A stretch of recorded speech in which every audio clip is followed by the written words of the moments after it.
একটা সম্পর্কে ঝগড়া চরম পর্যায়ে পৌঁছে যাওয়ার পরও যদি কাছের মানুষটা তোমাকে ছেড়ে না যায়, তাহলে বুঝে নিও সেই মানুষটার কাছে তুমি খুব দামি।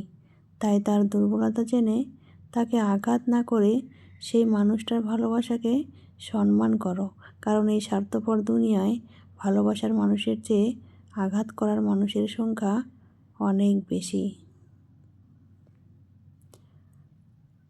তুমি না বাড়ির বউ, জানো না মুখ বন্ধ রাখতে হয়, সব কথার জবাব দিতে নেই।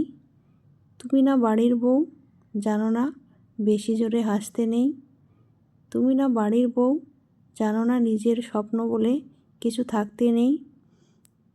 তুমি না বাড়ির বউ, জানো না বেশি বাড়ির বাইরে যেতে নেই। তুমি না বাড়ির বউ, জানো না আবদার বলে কিছু থাকতে নেই। তুমি না বাড়ির বউ, জানো না সবার অনুমতি নিতে চলতে হয়। তুমি না বাড়ির বউ, জানো না সবার শেষে নিজেকে খেতে হয়। তুমি না বাড়ির বউ, জানো না বাড়িতে বাইরে থেকে কেউ এলে প্রণাম করতে হয়। তুমি না বাড়ির বউ, জানো না বেলা অবধি ঘুমোতে নেই। তুমি না বাড়ির বউ, জানো না নিজের ইচ্ছে বলে কিছু থাকে না। এই কাজ করবেন কোনো অশিক্ষিত মেয়েকে বাড়ির বউ করবেন, কারণ কোনো শিক্ষিত মেয়ে আপনাদের এই শর্ত মানতে পারবে না। বিয়ে করা মানে দাস কেনা নয়। আপনি একজন মুক্ত মানুষের সাথে দাসের মতো আচরণ করতে পারেন না।